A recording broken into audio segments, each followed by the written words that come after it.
Assalamualaikum teman-teman, jumpa lagi bersama saya Ardi yang pastinya di Sinao PC. Nah, ceritanya di video kita yang kemarin mengenai Intel atau AMD untuk kebutuhan coding, ada satu komentar yang cukup menarik karena menyinggung mengenai VM atau virtual machine. Nah, menurut pembahasan mengenai VM atau virtual machine ini akan sangat menarik. Kenapa? Karena konsep dari virtual machine ini sendiri kita bisa bikin banyak komputer di dalam satu sistem komputer yang sama. Nah, buat teman-teman yang masih belum tahu apa sih sebenarnya VM atau virtual machine ini sendiri sebenarnya secara mudah adalah sebuah sistem komputer yang berjalan di atas software. Jadi tidak berjalan secara langsung di atas hardware teman-teman. Karena ada sebuah penjembatan yang menjembatani komunikasi antara sistem OS yang teman-teman pasangkan yang lainnya itu dengan hardware kalian, yaitu adalah sebuah virtual machine monitoring atau VMM, atau yang bisa kita sebut sebagai hypervisor. Nah, selain virtual machine, ada satu konsep lagi yang cukup mirip dengan virtual machine, yaitu container, di mana teman-teman nanti mungkin akan kenal dengan yang namanya Kubernetes dan juga lain sebagainya. Nah, karena mengenai container ini dan juga Google Kubernetes sendiri aku belum banyak belajar dan juga belum kenal mengenai itu terlalu jauh, jadi kita nggak akan bahas mengenai container. Jadi di sini kita akan coba fokus ngebahas mengenai virtual machine aja. Jadi secara mudahnya virtual machine adalah sebuah komputer virtual yang berjalan di atas komputer fisik atau komputer real. Nah, kalau di belakang ini namanya komputer real, ini juga komputer real, teman-teman bisa lihat sendiri barangnya itu komputer real, dimana sedangkan komputer visual adalah komputer yang kita pasang ataupun kita setting, kita masukkan ke dalam satu sistem PC kita yang real. Jadi ini ada sebuah PC, ini juga sebuah PC, kita bisa masukkan PC lagi di dalamnya, tapi secara virtual. Kita nggak bisa lihat bentuk fisik PC-nya, tapi kita bisa menjalankan PC virtual tersebut. Nah, secara mudahnya teman-teman misalkan dulu kalau kita punya sebuah PC ataupun laptop, kita hanya bisa menginstal satu macam operating system saja. Misalkan teman-teman pasang Windows, ya teman-teman hanya bisa running Windows, ataupun kalau teman-teman pasangkan Linux, ya teman-teman hanya bisa running Linux aja. Nah, lambat laun ada perkembangan lagi yang namanya sistem dual booting, di mana teman-teman masih menggunakan satu device yang sama, tapi di sini teman-teman saat booting akan diberikan dua pilihan. Misalkan teman-teman mau booting sebagai Windows ataupun teman-teman mau booting sebagai Linux. Nah, ini konsepnya mirip dengan fitur profile yang ada di dalam sebuah Windows kalian, di mana teman-teman kalau misalkan ingin pindah profile, ya teman-teman harus logout terlebih dahulu, kemudian login di profile yang lain.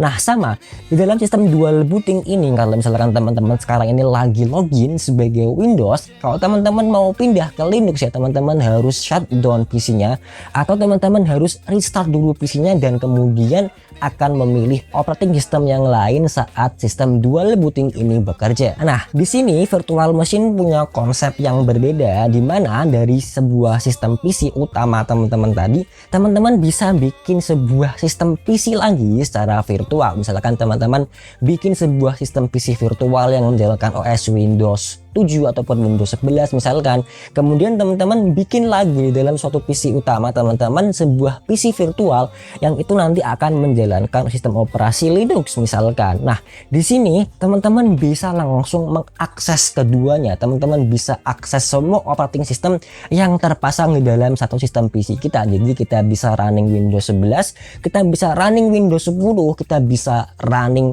Linux, kita bisa running Ubuntu dan juga Debian di waktu yang bersamaan di satu device yang sama. Bayangkan, ini cukup menarik banget bukan? Dan teman-teman di sini nggak terbatas satu komputer virtual aja. Teman-teman bisa bikin banyak sekali komputer virtual tergantung dengan resource utama ataupun spesifikasi utama dari PC kalian.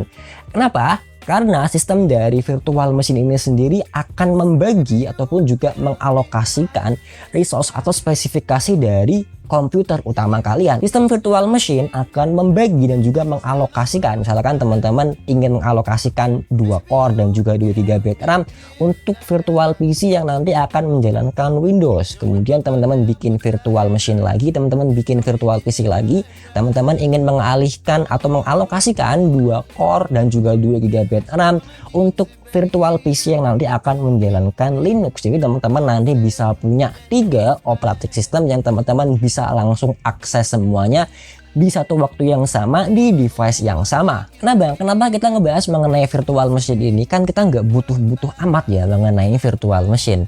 Iya, mungkin kita sebagai pengguna awam mungkin kita nggak akan terlalu butuh dengan yang namanya virtual machine, ataupun juga hanya buat mahasiswa-mahasiswa aja yang mereka lagi banyak belajar mengenai teknologi yang mereka mungkin butuh akan virtual machine. Nah, tapi kalau kita lihat ke scoop yang lebih besar lagi, sekarang ini deh di internet hampir semua atau bahkan semua website yang teman-teman akses sekarang ini pun juga berjalan di atas sebuah sistem yang namanya virtual machine, di mana ada satu server besar ataupun satu dari beberapa server besar yang itu mereka akan membagi resource-nya menjadi sebuah virtual PC yang nantinya itu akan diinstalkan OS misalkan Linux ya. Ngapain juga server pakai Windows, server pakai Linux dong.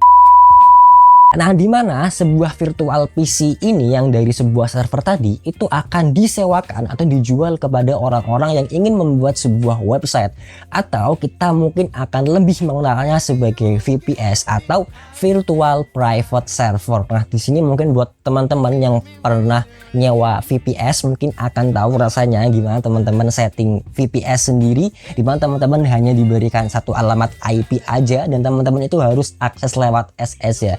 Dan sebenarnya VPS ini sendiri adalah sebuah sistem virtual PC atau sebuah sistem virtual machine yang itu berjalan di atas sebuah server yang besar yang dimiliki oleh provider VPS kalian. Nah, di sini buat teman-teman yang mau nyoba mengenai virtual machine, ada beberapa macam aplikasi yang teman-teman bisa pakai. Salah tiganya ada VBox atau VirtualBox, kemudian juga ada VMware dan juga ada Hyper-V. Tapi yang akan kita pakai untuk demonstrasi kali ini adalah menggunakan VBox aja yang lebih mudah. Nah, bocor testing di sini kita pakai laptop yang biasa aku pakai untuk kuliah. Di sini kita udah buka software VirtualBox atau VBox dan teman-teman bisa lihat sendiri kalau di sini aku punya 4 macam operating system. Di sini ada Debian 12, ada Ubuntu 12, ada Windows XP juga, dan juga ada Mikrotik. Nah, sekarang kita akan coba running Debian 12 dan juga Ubuntu-nya secara bersamaan. Jadi kita nanti di sini akan punya 3 operating system yang berjalan dari satu laptop yang sama, yaitu kita menjalankan Windows 11, kita menjalankan Debian 12 dan kita menjalankan Ubuntu 22 secara bersamaan. Nah, ini mungkin akan cukup menarik nih, dimana kita langsung bisa mengakses 3 operating system sekaligus, satu yang real yaitu Windows dan juga 2 secara virtualisasi menggunakan VirtualBox. Kalau kita lihat dari segi penggunaan resource-nya pun di sini yang mungkin akan banyak terpakai di sini adalah memorinya, karena ini memorinya itu udah mentok 97% ya, karena ini hanya pakai RAM 8GB aja.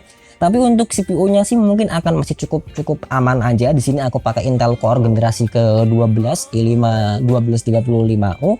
Dan ya di sini mungkin teman-teman akan butuh spesifikasi memori yang cukup banyak juga kalau teman-teman ingin menjalankan sebuah virtualisasi ataupun menjalankan sebuah virtual machine. Nah, di sini menariknya adalah hampir sama kayak kita punya sebuah sistem komputer yang nyata atau real, kita bisa meremote sistem operasi yang ada di dalam VirtualBox atau ada di dalam virtual machine kita. Ya, dengan kita memanfaatkan sebuah konsep dari jaringan, jadi kita harus pasangkan dulu IP-nya, kemudian kita juga harus konfigurasi SSL dan juga FTP-nya, baru kita bisa meremote apa yang ada di dalam virtual machine kita. Oke, mungkin cukup itu aja untuk pembahasan kita kali ini mengenai virtual machine. Kita ketemu lagi di video-video berikutnya, tetap bersama saya Ardi yang pasnya di Sinao PC. Terima kasih. Assalamualaikum warahmatullahi wabarakatuh.